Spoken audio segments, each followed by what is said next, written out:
Morning to all. Spoken English. Daily ஒரு 10 English sentences ஈஸியாக கற்றுக்கலாம். ஸோ இது மூலமாக உங்களோட இங்கிலீஷ் லாங்குவேஜை டெவலப் பண்ணலாம். It give confidence to you to develop your spoken English. Daily ஒரு 10 சென்டென்சஸ் தான். நம்ம எவ்வளோ ரீல்ஸ் பார்க்குறோம், எவ்வளோ டைம் ஸ்பெண்ட் பண்ணுறோம் ரீல்ஸில். ஜஸ்ட் நம்மளுடைய டெவலப்காக ஒரு 10 சென்டென்சஸ் டெய்லி கற்றுக்கங்க. டெஃபினட்டாக கான்ஃபிடெண்ட்டாக உங்களால் இங்கிலீஷ் பேச முடியும். ஸோ இந்த சென்டென்சஸ் எல்லாம் நம்ம டெய்லி யூசேஜில் யூஸ் பண்ணுற சென்டென்சஸ் தான். I hope this video will be very useful for you to develop your spoken English. Let us start now. The first one, நீ ஏதாவது சாப்பிட்டாயா? நம்ம அடிக்கடி கேட்குறோம், அப்பா ஏதோ சாப்பிட்டியாப்பா, ஏதோ சாப்பிட்டியா அப்படின்னு அடிக்கடி நம்ம ஃப்ரெண்ட்ஸ்கிட்ட கேட்குறோம். நீ அப்படின்னா யூ. இந்த இங்கிலீஷில் மட்டுங்க மரியாதையே இல்லை. யாரை வேணுமாலும் யூன்னு தான் சொல்லுவோம். நம்ம தமிழில் மட்டும் வாங்க போங்க அப்படின்னு சொல்கிறோம். ஆனால் இங்கிலீஷில் யூங்கிற வேர்டுக்கு மரியாதை இல்லை. மிகப்பெரிய ஆளாக இருந்தாலும் யூ தான் சொல்கிறோம். ஆர்டினரி பர்சன்ட்டையும் நம்ம என்ன சொல்கிறோம்? யூ தான் சொல்கிறோம். So you is a word in English. It won't give respect. யூனா நீங்கள், உன்னை அப்படிங்கிற மீனிங்கில் தான் வரும். ஸோ நீ ஏதாவது சாப்பிட்டாயா? இந்த சென்டென்ஸை நம்ம ப்ரெசன்ட் பர்ஃபெக்டில் தான் சொல்லணும்.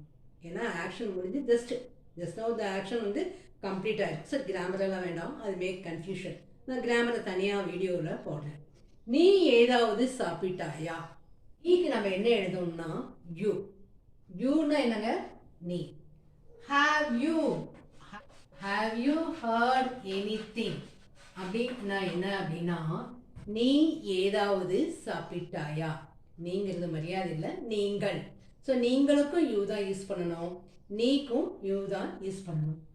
ஹாவ் யூ ஹேட் எனிதிங் அப்படின்னா நீ ஏதாவது சாப்பிட்டாயா? பாருங்க, நாளை சந்திப்போம். நிறைய எதுவும் பேசிட்டே இருப்போம். பட் டைம் ஆயிடுச்சுப்பா, நாளைக்கு பார்க்கலாம் அப்படின்னு எப்படி சொல்றது இங்கிலீஷ்ல? Let us meet tomorrow. Let us meet tomorrow. லெட்டுக்கு எல் எப்போதுமே இங்கிலீஷ்ல கேபிட்டல் ஆஃப் த லெட்டர் தான் எழுதணும். லெட் அப்போஸ்ட்ரோஃபி போட்டு எஸ் போட்டானா அஸ், யூஎஸ் அஸ் தான் இப்படி போடுறோம். Let us meet. மீட் அப்படின்னா சந்திப்போம். மீட் அப்படின்னா சந்திப்போம். இதே மீட் கறிக்கு யூஸ் பண்ணுவோம், அது ஹோமோஃபோன்ஸ், அதை விடுங்க. மீட் ஒன்று சந்திப்பது. MEATனா மீட். மீட்னா கறி. அதை மட்டனுக்கு மீட்டுன்னு தான் சொல்லுவோம். இந்த இடத்துல மீட்டுங்கிறது MEET. லெட் அஸ் மீட் எப்போ? நாளை. நாளைக்கு இங்கிலீஷ்ல என்ன? டுமாரோ. நாளைனா இங்கிலீஷ்ல என்ன சொல்லுவோம்? Tomorrow. Let us meet tomorrow. நாளை நாம் சந்திக்கலாம். டுமாரோ. ஸோ நாளை சந்திப்போம், அது இங்கிலீஷ்ல எப்படி சொல்லலாம்? Let us meet tomorrow. Let us meet tomorrow. Third one பாருங்க, மற்றவர்களுக்கு உதவி செய்ய சங்கடப்படாதே. டோன்ட்னா அது செய்யாதீங்களுக்கு தான். hesitate. To help others. To help. Helpனா என்னங்க? உதவி. To help. யாருக்கு? மற்றவர்களுக்கு. So others.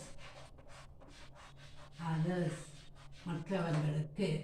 So correct answer, மற்றவர்களுக்கு உதவி செய்ய சங்கடப்படாதே. அதுக்கு நம்ம இங்கிலீஷில் என்ன சொல்லுவோம் அப்படின்னா don't hesitate to help others. அடுத்தது பாருங்க, நாங்கள் மிகவும் வேகமாக கடந்து செல்வது போல தெரிகிறது.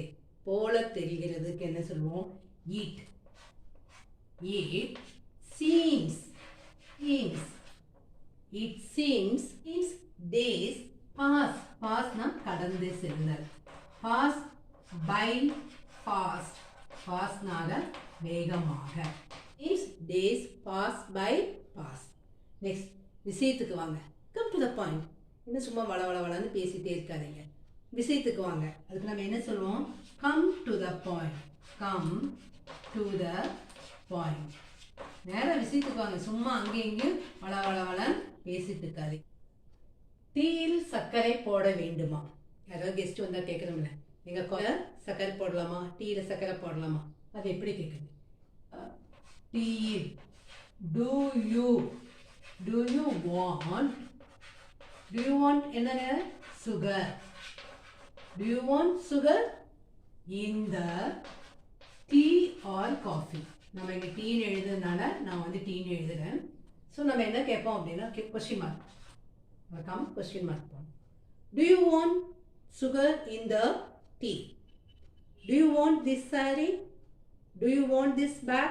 இது வேண்டுமா அப்படிங்கிறதுக்கு நம்ம என்ன கேட்போம் அப்படின்னா இங்கிலீஷ்ல do you want. இது டீயில் சர்க்கரை போட வேண்டுமாங்கிறதுக்கு நம்ம எப்படி கேட்போம் அப்படின்னா do you want sugar in the tea? Next, எனக்கு அதனுடைய சுவை பிடிக்காது. don't like. I எனக்குனா I don't like. I don't like sugars. It's அப்படின்னா அதனுடைய ஸோ இதனுடைய சுவைக்கு நம்ம என்ன சொல்லுவோம்? Taste. Taste is so good. ரொம்ப நல்லா இருக்குப்பா அந்த டேஸ்ட் அப்படிங்கிறோம் இல்லை, அதுக்கு வந்து இங்கிலீஷ்ல ஆங்கிலத்தில் வந்து டேஸ்ட் அப்படின்னா சுவை. I don't like it taste. அந்த டேஸ்ட் வந்து எனக்கு பிடிக்கவே பிடிக்காது, எனக்கு அதோட டேஸ்ட்டு சுத்தமாக பிடிக்காது. அதுக்கு இங்கிலீஷில் எப்படி சொல்லுவோம்? I don't like it taste. உணர்ச்சி வசப்படாதே. Don't get emotional. அடிக்கடி ஏன் இப்படி கோவப்படுற? உணர்ச்சி வசப்படாதேங்கிறதுக்கு நம்ம என்ன சொல்லுவோம்? Don't be emotional. Don't be emotional. Don't be emotional.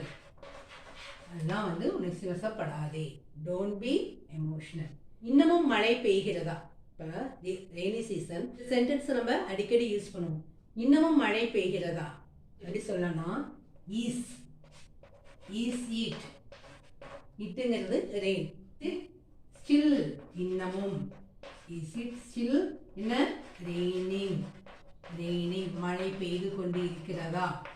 அதுக்கு இங்கிலீஷ்ல இஸ் இட் ஸ்டில் ரெய்னிங். அவன் அவளை கிண்டல் செய்கிறான். கிண்டல்னா டீசிங். ஸோ அவன்னா ஹீ இஸ் டீசிங். டீசிங் அப்படின்னா என்னன்னா கிண்டல். இந்த வேர்டு அடிக்கடி வந்து நம்ம காலேஜில் இல்லை மற்றவங்கள்ட்ட எல்லாம் சொல்லுவோம், ஸ்கூல்ல எல்லாம் சொல்லுவாங்க, என்னை எப்போ பார்த்தாலும் அவன் கிண்டல் பண்ணிகிட்டே இருக்காப்பா, அவன் எப்போ பார்த்தாலும் என்னையே கிண்டல் பண்ணிகிட்டே இருக்கிறாங்களா அப்படின்னு சொல்லி நம்ம ஃப்ரெண்ட்ஸ்கிட்ட சொல்லுவோம்ல, அதுதான் வந்து கிண்டல். கிண்டலுக்கு நம்ம என்ன சொல்லுவோம்? Teasing. He is teasing her. யாரேனா அவளை. ஸோ இந்த இடத்துல அவளை. He is teasing her. இன்னைக்கு ஒரு 10 சென்டென்சஸ் கொடுத்துருக்கேன். இதே வந்து நீங்கள் ஆங்கிலத்தில் வந்து பேசி பழகுங்க. வாக்கியங்கள் எல்லாம் உங்கள் டெய்லி யூஸில் பயன்படுத்துங்க. ஸோ ரிப்பீட்டாக யூஸ் பண்ண தான் உங்களுக்கு லாங்குவேஜ் வந்து டெவலப் ஆகும். I hope this video will be useful for you. Let us learn another 10 sentences in tomorrow video. Thank you.